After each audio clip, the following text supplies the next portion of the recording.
What's up, you rascals? Tobin here with you. Thanks for checking us on out. What you guys coming over here to take a break from Chris Collinsworth just fawning over Patrick Mahomes?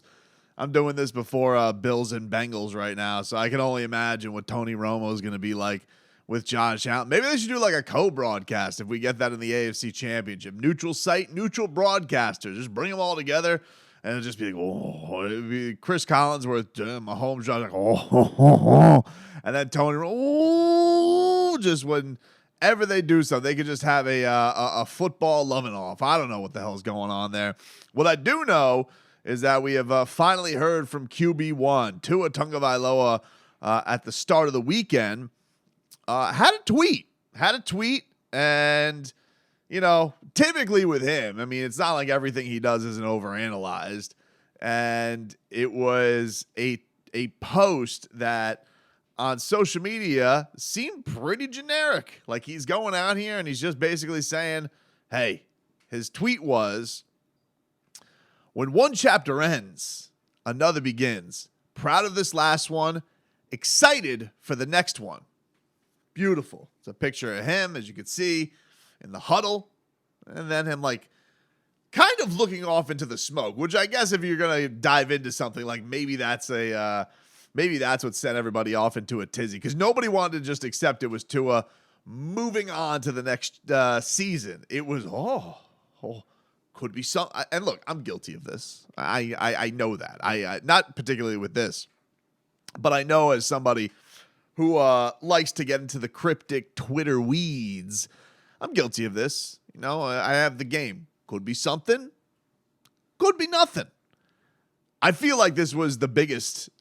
This is in a way both, because it's something because it's great to hear from Tua, right? But it's nothing because it's like, yeah, right, he's just saying he's looking forward to the next season. I feel like that is the most obvious thing ever. And yet it's like he does anything and it's a thing. It's just what it is with Tua. Everything is a thing with him. You cannot analyze him normally. You cannot analyze him like any other quarterback. Every throw, every good play. Was that really a good play by Tua? Was it a good play? What ranking was that cornerback on Pro Football Focus that the Tyreek Hill torched? I need to know this because I need to know whether I can just enjoy the good football or if I can only enjoy it if he does it against the elite. He can only be good. That can only be good football if he threw a dime with Nick Bosa in his belly button while holding him back, while it's a Trent Sherfield because Tyreek Hill's too good for him to throw at. And only then will I give Tua credit for a good throw. Other than that, he can f*** off. Like, that's how it really goes for every single play. You can't just enjoy the good stuff. Every good thing has to be examined, and every bad thing has to be overblown. It can't just be normal. So, why should a generic tweet be any different? But it was clear that Tua did notice, because on Instagram, he posted essentially the same thing, but did a little caveat, as you can see here in the little edit feature, which is what you're allowed to do on Instagram, like a normal app. And Twitter has remained the only one where you have to clarify everything. I guess unless I give Elon Musk $8 a month, which I am not doing. He said, when one chapter ends, another begins. Proud of this last one. Excited for next season. And you can see the little edited there.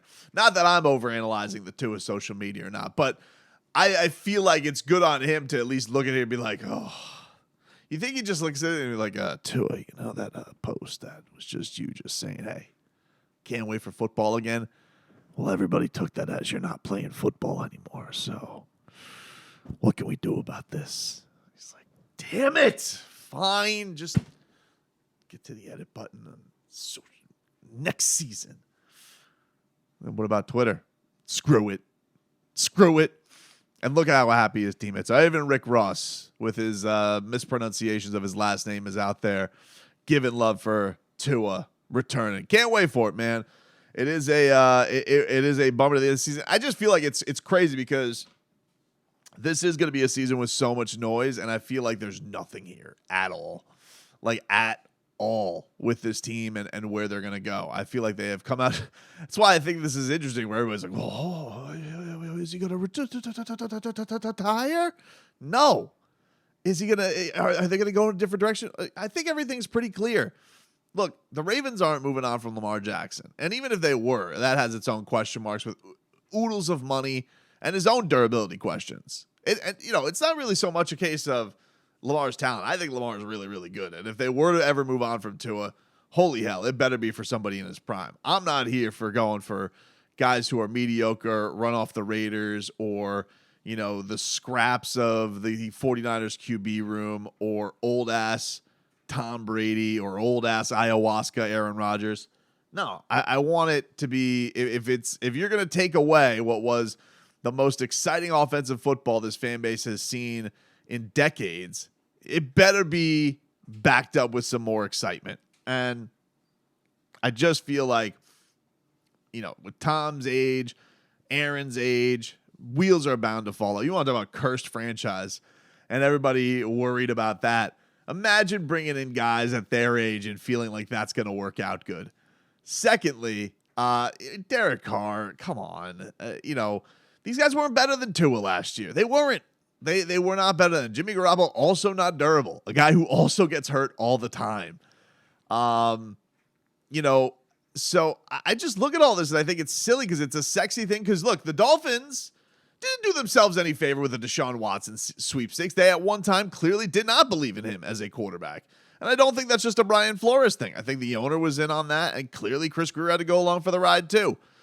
But, I feel like the head coach has made it clear how much work he has put into this quarterback in particular. He seems to really ride for his guys, whether that be Sherfield or Mostert or Jeff Wilson or whomever, Alec Ingold, all these guys that are his handpicked guys. Those are the guys that he rides with.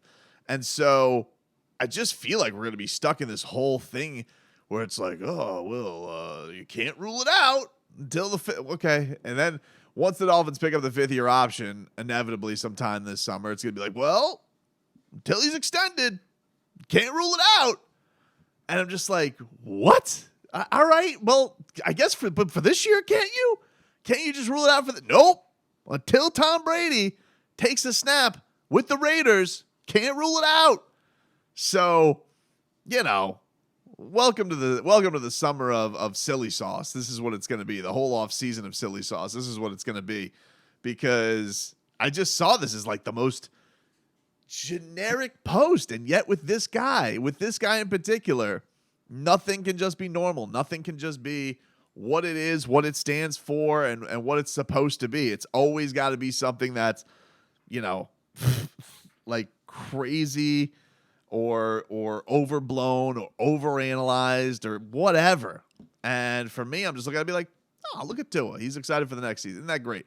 I mean, for God's sakes, even Adam Schefter said if the Dolphins somehow were able to advance against the Bills, which, man, if they didn't blow it themselves, maybe they would be playing today. Maybe Tua's playing in this game.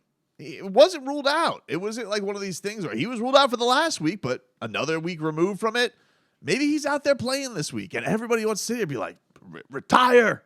So sick of being worried about you. Guy's going to play football next year, man. He is. He's going to play football for the Dolphins. I get the concern. Don't get me wrong. I get it. I'm not saying the Dolphins should go back up the Brinks truck and extend him this year. I definitely think that Tua needs to show that he can get through a season. He needs to get through a season. This is other questions. He had other durability questions before the head injury, so he does have to show that. But I think we've seen what the talent is. I think that we've seen a guy who is good. Still has to get better. Still has improvements. Still has room to grow. He's 24. He's 24. Guys are allowed to grow. Guys are allowed to improve. Guys are allowed. We saw that this year, did we not? You acting like this wasn't an improvement off of years 1 and 2. It's a little silly if you don't agree with that. But man, just no matter what it is, it's gonna send the old Twitter sphere into a tizzy.